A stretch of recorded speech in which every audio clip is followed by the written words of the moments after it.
محبوب خدا کی مدنی سرکار کا عالم کیا ہوگا۔ محبوب خدا کی مدنی سرکار کا عالم کیا ہوگا۔ اللہ بھی جسے پیار کرے، اللہ بھی جسے پیار کرے، اس یار کا عالم کیا ہوگا۔ محبوب خدا کی مدنی محراب بھوے گلنار نظر، پر نور جبی رخ جانے چمن۔ محراب بھوے گلنار نظر، پر نور جبی رخ جانے چمن۔ جب سادگی ایسی دلکش ہے، جب سادگی ایسی دلکش ہے، سنگھار کا عالم کیا ہوگا۔ جب سادگی ایسی دلکش ہے، سنگھار کا عالم کیا ہوگا۔ محبوب خدا کی مدنی جب چمپا چمیلی کی خوشبو دل جان معطر کرتی ہے، جب چمپا چمیلی کی خوشبو دل جان معطر کرتی ہے، پھر مقصد عطر پسینے کی مہکار کا عالم کیا ہوگا۔ پھر مقصد عطر پسینے کی مہکار کا عالم کیا ہوگا۔ محبوب خدا کی مدنی ایک آن میں جب جبریل امین سدرا سے یہاں آ جاتے ہیں، ایک آن میں جب جبریل امین سدرا سے یہاں آ جاتے ہیں، معراج کے دولہا کی یارو رفتار کا عالم کیا ہوگا۔ معراج کے دولہا کی یارو رفتار کا عالم کیا ہوگا۔ محبوب خدا کی مدنی جب نقش کف پا کی کرنے خورشید کو شرمندہ کر دے جب نقش کف پا کی کرنیں خورشید کو شرمندہ کر دے، پھر ماہ نبوت کے روشن رخسار کا عالم کیا ہوگا، پھر ماہ نبوت کے روشن رخسار کا عالم کیا ہوگا، محبوب خدا کی مدنی قرآن مقدس خود جس کی تسنیم سوانح عمرین ہے، قرآن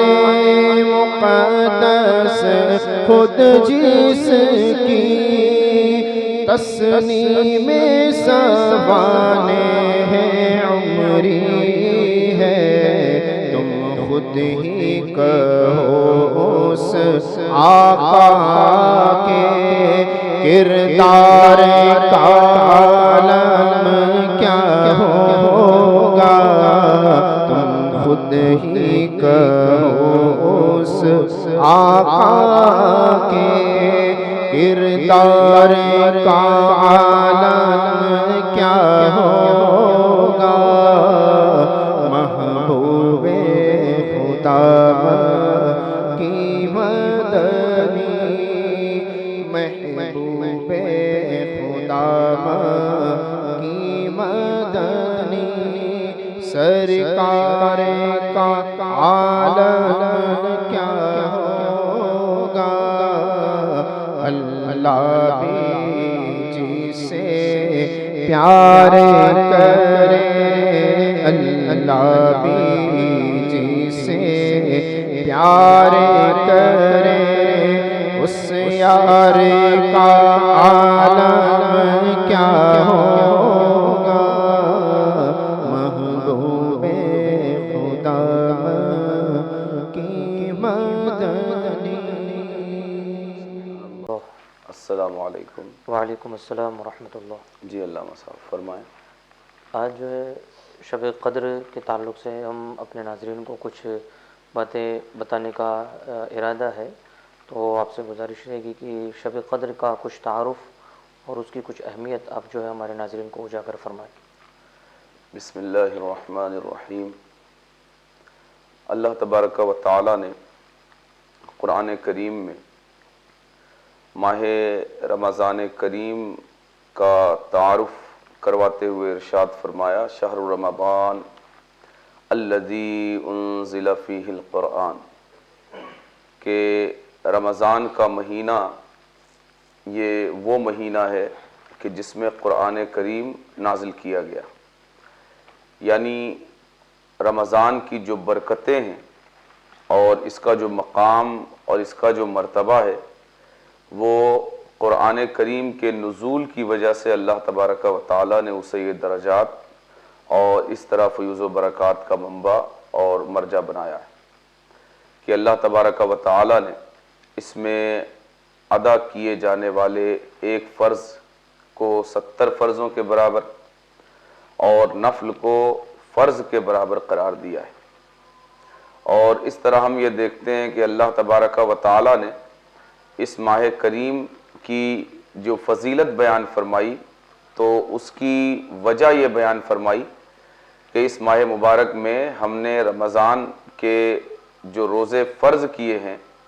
اور ماہ رمضان المبارک کو جو یہ مقام اور یہ مرتبہ اور یہ رفعت و بلندی عطا کی ہے، اس کی وجہ یہ ہے کہ انزل فیہ القرآن، کہ اس ماہ مبارک میں ہم نے قرآن نازل کیا ہے۔ اب دیکھیے کہ جس مہینے میں قرآن نازل ہو وہ ماہ مبارک دیگر سارے مہینوں سے اپنی فضیلت اور اپنے مقام اور مرتبے کے حوالے سے یہ ممتاز ہو گیا اور جدا ہو گیا۔ اب شب قدر کو جب ہم دیکھتے ہیں تو شب قدر پرٹیکولر وہی رات ہے کہ جس میں اللہ تبارک و تعالیٰ نے قرآن کریم نازل کیا، یعنی نزول قرآن کی وجہ سے جب پورے مہینے کو یہ فضیلت عطا ہوئی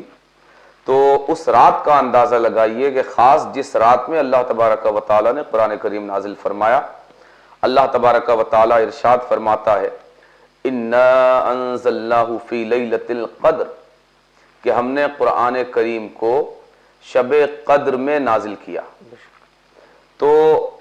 خاص جس رات میں قرآن کریم کا نزول ہوا، اس رات کا مرتبہ، اس رات کا مقام اور اس رات کی عظمت کیا ہوگی، اس کا اندازہ ہم نہیں لگا سکتے۔ پھر جب یہ کہا جاتا ہے کہ شب قدر، قدر کی رات، تو اس سے مراد کیا ہے؟ اس سے مراد یہ ہے کہ عظمت والی، فضیلت والی اور بلند مقام اور بلند مرتبے والی رات۔ شب قدر یعنی فضیلتوں والی رات، ایسی رات کہ جس کے تعلق سے اللہ تبارک و تعالیٰ نے خود اس کا مرتبہ، اس کا مقام اور اس کی شان بیان کرتے ہوئے ارشاد فرمایا وَمَا أَدْرَاكَ مَا لَيْلَةُ الْقَدْرِ، اور تمہاری عقلیں اور تمہارا شعور اور تمہارا فہم کیا جانے کہ یہ شب قدر کیا ہے، اس کا مقام کیا ہے، اس کا مرتبہ کیا ہے۔ اس لیے کہ تمہارے لیے تو ہر دن اور ہر رات برابر ہے، اس لیے کہ تمہارے دن کا مطلب یہ ہے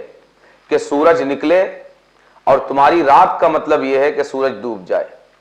اور سال کے 365 دنوں میں تمہاری ہر رات ایسی ہی ہوتی ہے اور تمہارا ہر دن ایسا ہی ہوتا ہے۔ سورج نکل جائے تو تم کہتے ہو دن ہے، اور سورج ڈوب جائے تو تم کہتے ہو رات ہے۔ لیکن یہ مت سمجھنا کہ ہر رات اور ہر دن یہ صرف سورج ڈوبنے اور سورج نکلنے کا نام ہے، اور ہر رات سورج ڈوبنے کی وجہ سے رات ہوتی ہے اور ہر دن سورج نکلنے کی وجہ سے دن ہوتا ہے، بلکہ یہ اپنی کیفیت میں یکساں ہونے کے باوجود، یکساں نظر آنے کے باوجود، یہ اپنے مقام اور اپنے مرتبے میں یکساں نہیں ہے۔ اس لیے تم کیا جانو اپنی عقلوں کی بنیاد پر، اپنے شعور اور اپنے فہم کی بنیاد پر کہ اس رات کا مقام اور اس کا مرتبہ کیا ہے۔ وَمَا أَدْرَاكَ مَا لَيْلَةُ الْقَدْرِ لَيْلَةُ الْقَدْرِ خَيْرٌ مِّنْ أَلْفِ شَهْرٍ، سمجھو کہ یہ جو شب قدر ہے اس کو ہم نے 1000 مہینوں سے زیادہ فضیلت والی رات بنائی۔ رات یوں ہی دن کے مقابلے میں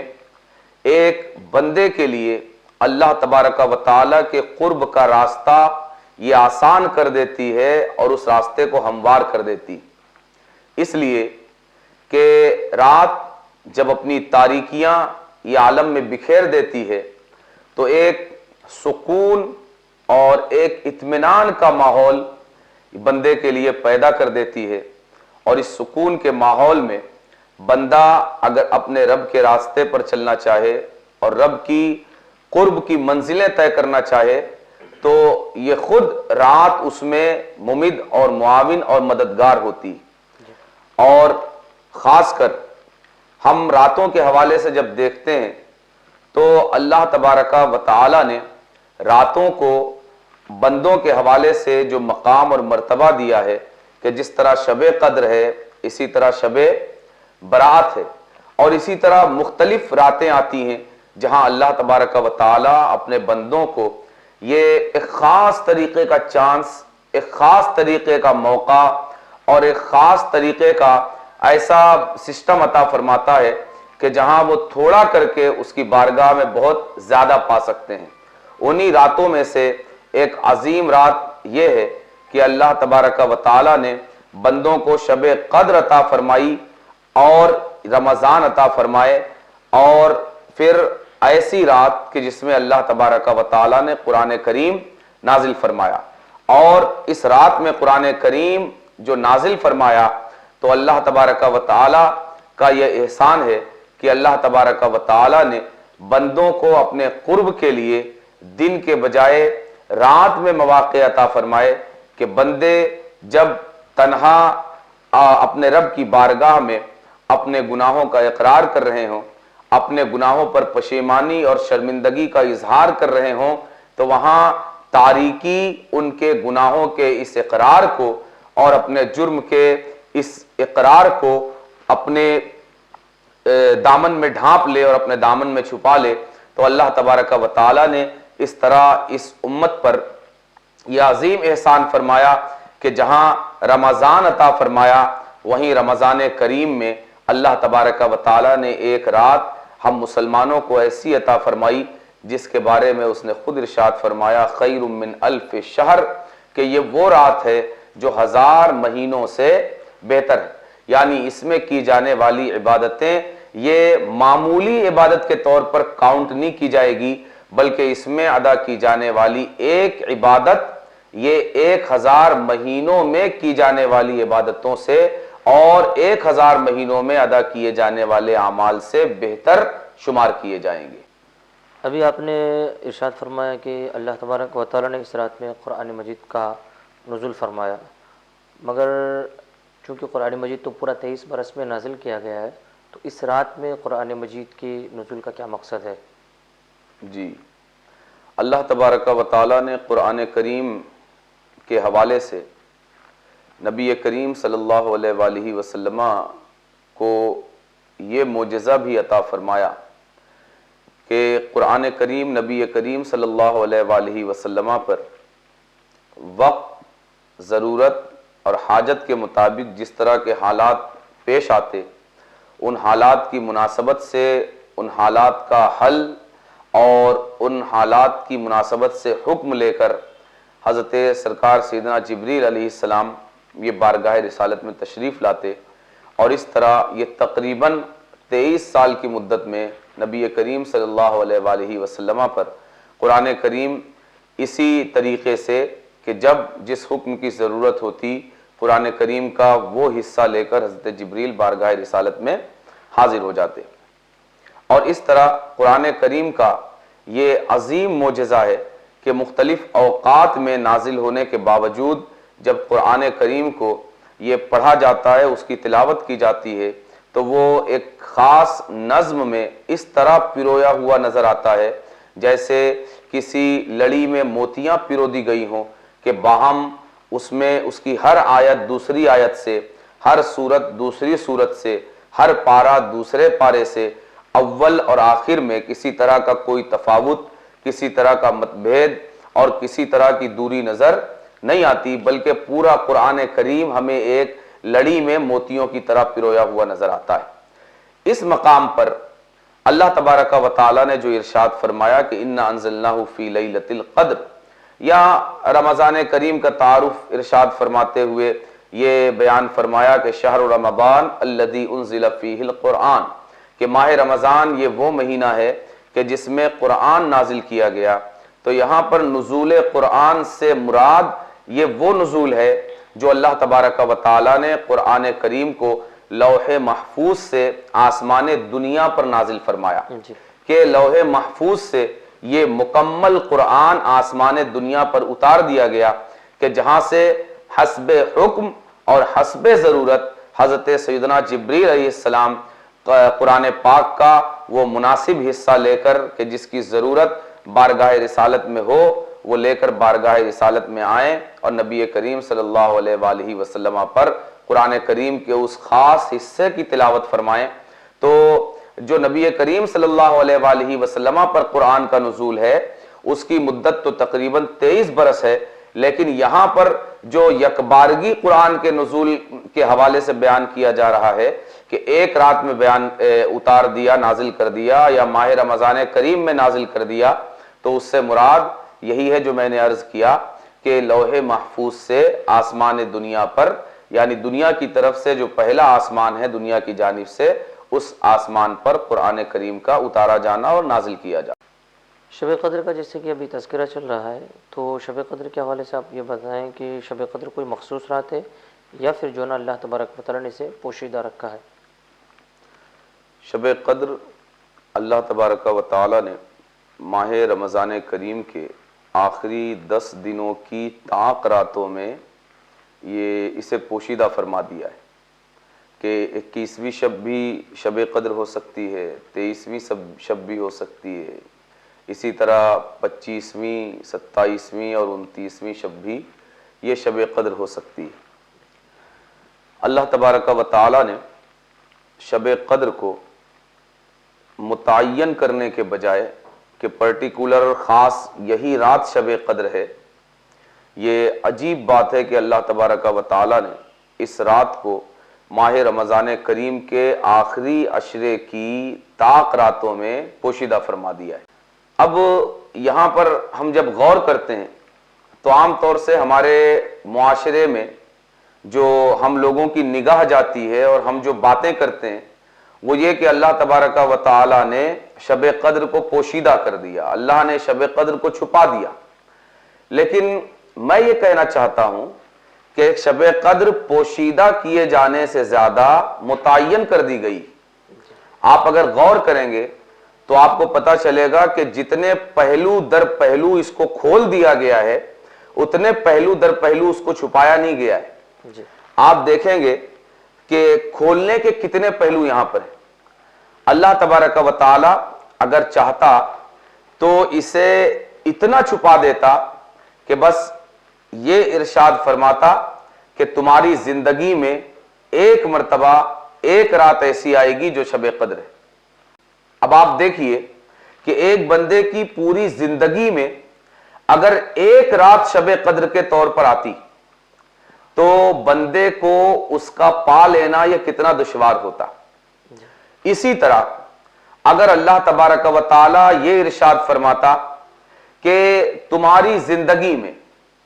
یہ 10 سال میں یا یہ کہہ لیجئے کہ 1 سال میں ایک رات ایسی آئے گی جو شب قدر ہوگی، تب بھی پورے سال بھر شب قدر کا تجسس کرنا، اس کی کھوج لگانا، اس کو ڈسکور کرنا ایک انسان کے لیے کتنی مشقت کا کام ہوتا کہ سال بھر اسے تلاش کرتے رہنا ہے۔ اسی طرح اگر یہ فرمایا جاتا کہ تمہاری زندگی کے 1 مہینے میں ایک رات ایسی ہوگی جو شب قدر ہوگی، تو آپ موجودہ حالات کو دیکھتے ہوئے آپ سمجھ سکتے ہیں کہ یہ بھی کتنا دشوار ہوتا۔ اور اگر اللہ یہ فرما دیتا کہ 1 مہینے میں یا ماہ رمضان میں ہی، اگر اللہ تبارک و تعالی یہ فرماتا کہ ماہ رمضان میں ہی اس کے آخری عشرے کی کسی رات میں شب قدر ہوگی، تب بھی اس کا تلاش کرنا یہ کتنا دشوار ہوتا، جبکہ ہم دیکھتے ہیں کہ اللہ تبارک و تعالی نے زندگی کی ایک رات کو شب قدر قرار نہیں دیا، تو یہ پوشیدہ کیا یا پردہ ہٹایا۔ اسی طرح جب ہم یہ دیکھتے ہیں کہ سال کی ایک رات کو شب قدر نہیں بنایا تو یہ پوشیدہ کیا یا مزید واضح کیا۔ اسی طرح ہم دیکھتے ہیں کہ پورے مہینے کی ایک رات کو شب قدر قرار نہیں دیا تو اسے پوشیدہ کیا یا مزید کھولا۔ اسی طرح ہم دیکھتے ہیں کہ ماہ رمضان کریم کے تعین کے بعد ماہ رمضان میں بھی آخری عشرے کی کوئی بھی رات شب قدر ہوتی ہے یہ نہیں فرمایا، بلکہ اس کا بھی تعین کر دیا کہ شب قدر ماہ رمضان کی کہ آخری عشرے کی کوئی طاق رات ہوگی، جفت راتوں میں یہ نہیں ہوگی۔ تو اب آپ دیکھیے کہ اللہ تبارک و تعالی نے ہمارے لیے شب قدر کو چھپانے سے زیادہ اسے کھولا ہے۔ جب سال کے حوالے سے اس کا تعین کر دیا، مہینے کے حوالے سے اس کا تعین کر دیا، عشرے کے حوالے سے اس کا تعین کر دیا، اور رات کے حوالے سے کہ وہ طاق ہوگی یہ تعین کر دیا، تو دیکھیے کہ 1000 طریقے کے تعین موجود ہیں اور خفا صرف ایک پہلو سے موجود ہے کہ 5 راتیں اب ایسی ہیں کہ جن میں ہمیں تلاش کرنا ہے۔ لیکن ہم غفلت شعار بندے، ہمیں رب سے غفلت کے لیے بہانا چاہیے۔ ہم نے اللہ تبارک و تعالی نے کتنے پہلوؤں سے اسے کھولا،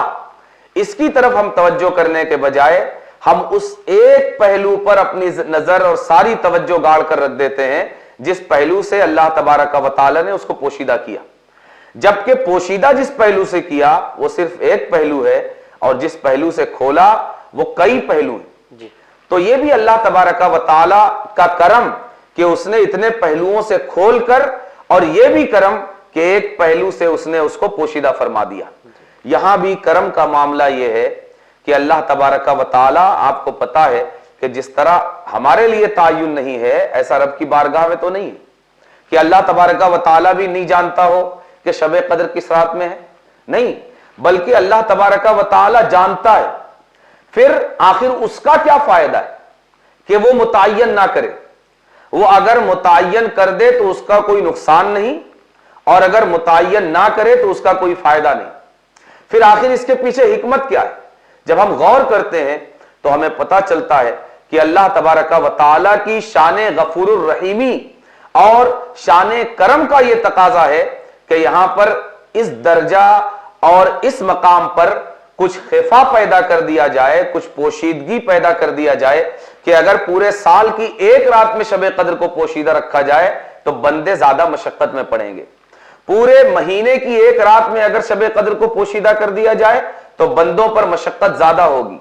پورے مہینے کے پورے آخری عشرے میں اگر شب قدر کو پوشیدہ کر دیا جائے تو بندے مشقت میں پڑیں گے، بلکہ اسے سال میں پوشیدہ کرنے کے بجائے، مہینے میں پوشیدہ کرنے کے بجائے اور عشرے میں پوشیدہ کرنے کے بجائے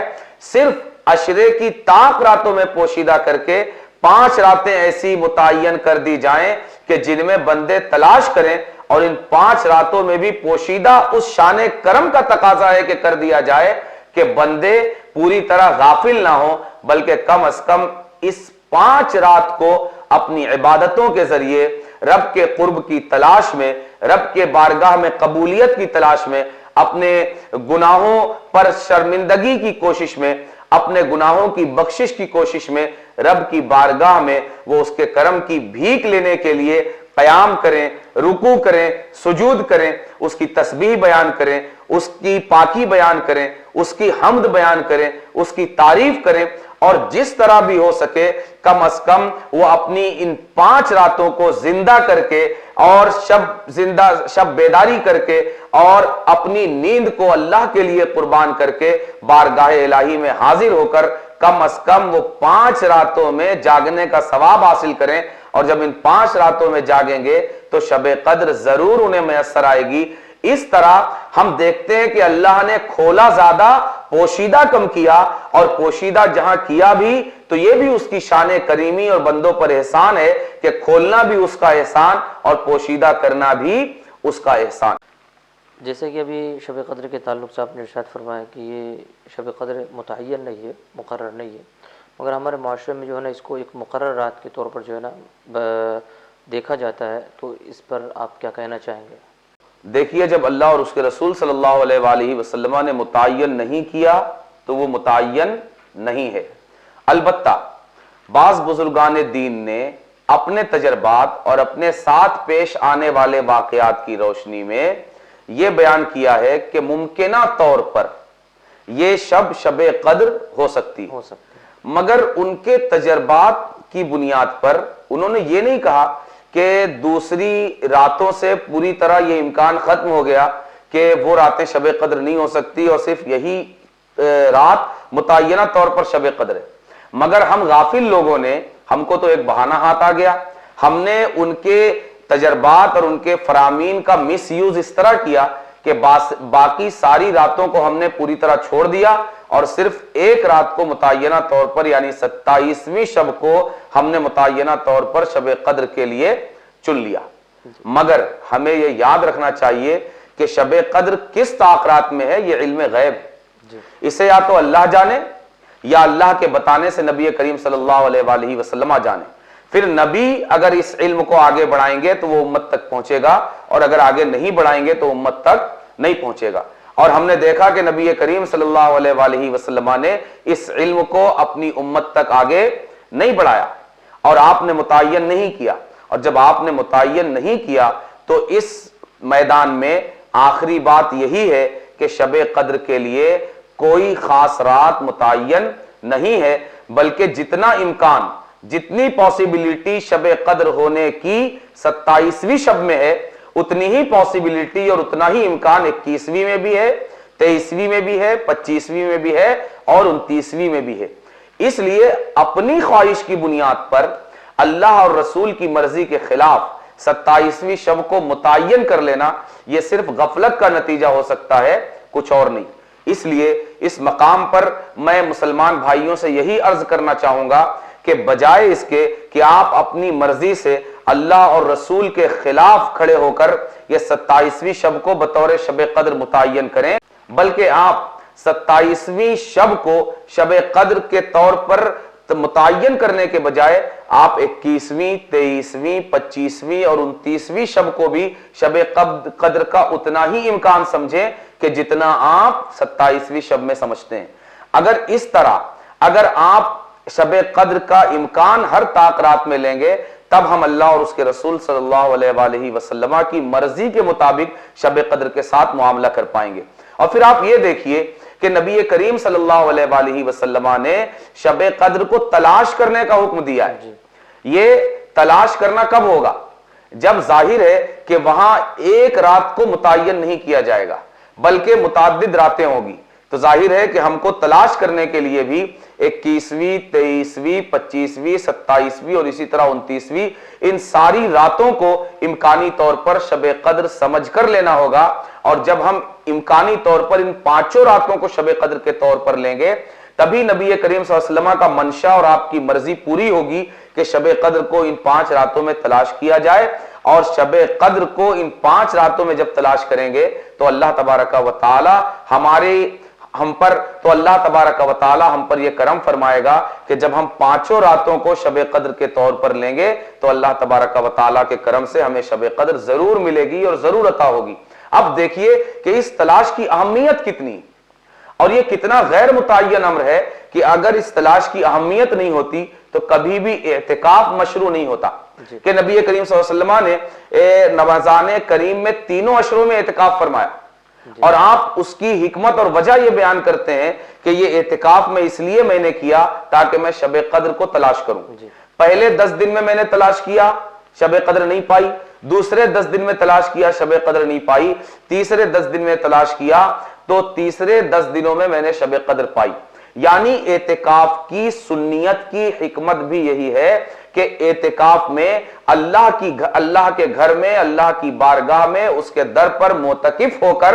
ہر رات کو شب قدر کے طور پر گزارا جائے تاکہ شب قدر ہمارے ہاتھ سے چھوٹنے اور ہم سے مس نہ ہونے پائے۔ اس لیے اس تعین کو پوری طرح ختم کر کے ہمیں امکان کا ماحول بنانے کی ضرورت ہے، پاسیبلٹی کے راستے پر چلنے کی ضرورت ہے، تاکہ نبی کریم صلی اللہ علیہ وآلہ وسلم کا جو منشا ہے اور اللہ تبارک و تعالی کی جو رضا اور جو حکمت ہے ان 5 راتوں میں، ان 5 طاق راتوں میں شب قدر کو پوشیدہ کرنے کی، ہم اس حکمت تک بھی پہنچ سکیں اور اللہ تبارک و تعالی کی مرضی اور رسول کی رضا پر عمل بھی کر سکیں، اور امکانی طور پر 5 راتوں کی وہی قدر کر کے انہیں وہی اہمیت دے کر اور 5 راتوں میں رب کی بارگاہ میں اسی طرح حضوری کے ساتھ پیش ہو کر ہم شب قدر کو تلاش کرنے کی کوشش کریں، تو جہاں اللہ تبارک و تعالیٰ کا منشا ہم پورا کر پائیں گے، نبی کی تعلیمات پر عمل کر پائیں گے، وہیں اللہ تبارک و تعالیٰ کے فضل اور اس کے کرم سے ہم شب قدر ہم سے مس نہیں ہوگی بلکہ ہم ضرور شب قدر کو پا سکیں گے۔ یہ تو پتہ چلا کہ آپ نے جیسے بیان فرمایا کہ شب قدر جو ہے نا متعین نہیں ہے، مگر ساتھ ہی ساتھ ہم چاہتے ہیں کہ آپ یہ بھی بیان فرما دیں کہ مخصوص اوراد اور وظائف بھی اس کے تعلق سے نبی کریم صلی اللہ علیہ وسلم سے مروی ہیں کیا؟ نبی کریم صلی اللہ علیہ وآلہ وسلم کی احادیث مبارکہ میں شب قدر کے تعلق سے ایک عمل ہمیں ملتا ہے کہ ام المومنین حضرت سیدنا عائشہ صدیقہ رضی اللہ تعالی عنہ نے نبی کریم صلی اللہ علیہ وآلہ وسلم کی بارگاہ میں عرض کیا کہ حضور اگر میں شب قدر پا لوں تو اس میں کیا عمل کروں؟ تو اس کے جواب میں نبی کریم صلی اللہ علیہ وآلہ وسلم نے ارشاد فرمایا کہ اگر تمہیں شب قدر مل جائے اور تم شب قدر پالو تو کثرت کے ساتھ یہ دعا کرو، اللہم انک عفو تحب العفو فاعف عنی، اے مولا، اے رب، تو عفو ہے، یعنی معاف کرنے والا ہے اور تو معاف کر دینے کو پسند فرماتا ہے تو مجھے معاف فرما دے۔ اس کے علاوہ ہمارے مسلمان جو نیک اعمال چاہیں وہ اس رات میں انجام دے سکتے ہیں. توبہ ہے، استغفار ہے، نوافل کی کثرت ہے، درود پاک کی کثرت ہے. اور اسی طرح ایک اہم چیز کہ جن مسلمان بھائیوں کے ذمے وہ فرض قضا رہ جاتی ہے تو ان کو چاہیے کہ وہ قضائے عمری ادا کریں، یعنی جو نمازیں فرض ان کے ذمے رہ گئی ہیں اس کو پہلے ادا کر لیں. اس مقام پر میں ایک بڑی اہم بات کی طرف توجہ دلانا چاہوں گا اپنے ناظرین کی کہ اس مقام پر خاص کر ان راتوں میں جو خاص راتیں اللہ تبارک و تعالی نے سال بھر میں مومنین اور مسلمانوں کو عطا فرمائی ہے، یہ راتیں جب بھی آتی ہیں تو ہم تک یہ بات پہنچائی جاتی ہے کہ اس میں اپنے فرض جو آپ کے رہ گئے ہیں ان کی قضا آپ ادا کیجئے، اور اگر آپ ان کو چھوڑ کر نوافل اگر ادا کرتے ہیں تو وہ آپ کی نوافل قبول نہیں ہوگی. اس کے نتیجے میں ہم یہ دیکھتے ہیں کہ ہمارے مسلمان بھائی بجائے اس کے کہ فرض کی قضا ادا کریں وہ نہ فرض کی قضا ادا کرتے ہیں اور نہ ہی نوافل کی طرف آتے ہیں. اور بات یہ صحیح ہے کہ ظاہر ہے فرض فرض ہے اور نفل یہ نفل ہے، پہلے فرض ہے اور پھر نفل ہے، اور اسی طرح فرض کی قضا کی ادائیگی پہلے ضروری ہے اور وہ مکمل ہونے کے بعد پھر نفل کی طرف آنا یہ ضروری ہے. مگر موجودہ حالات میں جب ہم یہ دیکھتے ہیں کہ ہمارے اس بات کے کر دینے کا نتیجہ یہ ہے کہ وہ پوری گئی اور آدھی اور پاؤں بھی ہاتھ نہیں آتی. اور میں سمجھتا ہوں کہ فرائض کی جو قضا ہے ان کی ادا جس طرح ان راتوں میں ضروری ہے اسی طرح زندگی کے ہر لمحے میں ضروری ہے. یعنی زندگی کا ہر لمحہ جو گزر رہا ہے وہ ہم سے یہ مواخذہ کر کے جا رہا ہے کہ تیرا جو فرض چھوٹا ہوا ہے پہلے اس کو ادا کر. دوسرا لمحہ جو آتا ہے وہ ہم سے یہی مطالبہ کر رہا ہے کہ تیرا جو فرض چھوٹا ہوا ہے وہ ادا کر. تیسرا لمحہ جو آ رہا ہے وہ ہم سے یہی مطالبہ کر رہا ہے کہ جو تیرا فرض چھوٹا ہوا ہے وہ ادا کر. تو صرف شب قدر یا شب برات یا اس طرح کی راتیں ہم سے صرف فرائض کی قضا کی ادائیگی کا مطالبہ نہیں کرتی. زندگی کے ہر لمحے میں اللہ تبارک و تعالیٰ کی طرف سے یہ مطالبہ ان لوگوں سے ہے جن کے فرائض قضا ہوئے ہیں کہ تم اپنے ذمے جو فرائض کی قضا باقی ہے اس کو ادا کرو. ٹھیک ہے، تو ہم ان چیزوں کو ان راتوں میں اس چیز پر زور دینے کے بجائے ہم ہمیشہ ہر وقت اس بات پر زور دیں اور اپنی عوام اور اپنے ناظرین اور اپنے مسلمان بھائیوں کے ذہن میں ہم اس چیز کو بٹھانے کی کوشش کریں کہ صرف قضائے عمری کے لیے یہی راتیں متعین نہیں ہیں، بلکہ زندگی کی ہر رات اور ہر دن، ہر وہ وقت کہ جس میں قضائے عمری ادا کی جا سکتی ہے، زندگی کے ہر لمحے میں اللہ تبارک و تعالیٰ کا آپ سے یہ مطالبہ ہے کہ آپ کے ذمے فرائض کی جو قضا ہے آپ پہلے اس کو ادا کیجئے اور پھر بعد میں آپ نوافل ادا کیجئے. اس کا نتیجہ یہ ہوگا کہ وہ نفل اور فرض کی قضا کو کیٹیگرائز کریں گے اور اس کی اہمیت کو سمجھیں گے کہ فرض کی قضا کو ادا کرنا کتنا ضروری ہے، اور وہ اس حقیقت کو بھی جان پائیں گے کہ یہ مطالبہ ہم سے صرف شب قدر یا شب برات کا نہیں ہے بلکہ زندگی کے ہر لمحے کا مطالبہ ہے کہ اولاً تو رب کا کوئی فرض قضا نہیں ہونا چاہیے، اور اگر قضا ہو جائے تو اسے زندگی کی پہلی فرصت میں ادا کیا جانا چاہیے. لیکن جب ہم صرف شب قدر اور شب برات اور اس طرح کی مخصوص راتوں میں ہم اس پیغام کو اپنی عوام تک پہنچاتے ہیں اور اس پر زور دیتے ہیں تو اس کا سائیڈ ایفیکٹ یہ ہوتا ہے کہ عوام یہ فرائض کی قضا کی ادائیگی تو نہیں کرتی، نوافل سے بھی دور بھاگتی ہے اور پوری رات غفلت میں گزار دیتی ہے. اس لیے ہمیں اس پہلو سے اس اصلاح کی ضرورت ہے کہ ہم فرضوں کی قضا کی ادائیگی کو یہ شب قدر، شب برات یا کسی اور خاص رات کے ساتھ مخصوص کرنے کے بجائے ہم اس کی جو حقیقت ہے اس کی طرف اپنی عوام کی رہنمائی کریں کہ جس طرح کا مطالبہ فرائض کی قضا کی ادائیگی کا ان مخصوص راتوں میں آپ سے ہے کہ جب تک آپ ان کی قضا کو ادا نہیں کریں گے تب تک نوافل بارگاہ الہی میں مقبول نہیں ہوں گے، ایسا ہی مطالبہ زندگی کے ہر لمحے میں ہے. اس لیے آپ ان قضاؤں کی ادائیگی کو اہمیت دیجئے. اور رہی ان راتوں کی بات تو یہ قضا کی ادائیگی کے حوالے سے دوسری راتوں کے ساتھ یہ ایکول ہونے کا درجہ رکھتی ہیں کہ جس طرح دوسرے اوقات میں قضا کی ادائیگی کا مطالبہ ہے اسی طرح ان راتوں میں بھی قضا کی ادائیگی کا مطالبہ ہے. مگر جب ہم دیکھتے ہیں کہ ہماری عوام اور ہمارے مسلمان بھائی ان راتوں میں فرائض کی قضا کی ادائیگی سے تو بھاگتے ہی ہیں، نوافل سے بھاگ کر گناہوں میں پڑتے ہیں، تو ہمیں پھر چاہیے کہ ہم ان کو کم از کم اگر وہ نوافل سے جڑتے ہیں اور نوافل کے ذریعے اللہ کے گھر میں آتے ہیں، نوافل کے ذریعے رب کی بارگاہ میں حاضر ہوتے ہیں، تو اس سے بھی ہمیں انہیں مایوس نہیں کرنا چاہیے کہ رب کی بارگاہ سے ہمیں یہ امید رکھنی چاہیے کہ اگر آج نوافل کے نام پر وہ رب کی چوکھٹ پر اور رب کے در پر آ کر بیٹھا ہے تو اللہ تبارک و تعالی کرم فرما دے اس پر کہ اس کی توجہ، اس کے فرائض اس کے ذمے جو باقی ہیں، ان کی قضا جو اس کے ذمے باقی ہے، اللہ تبارک و تعالی ان نوافل کے صدقے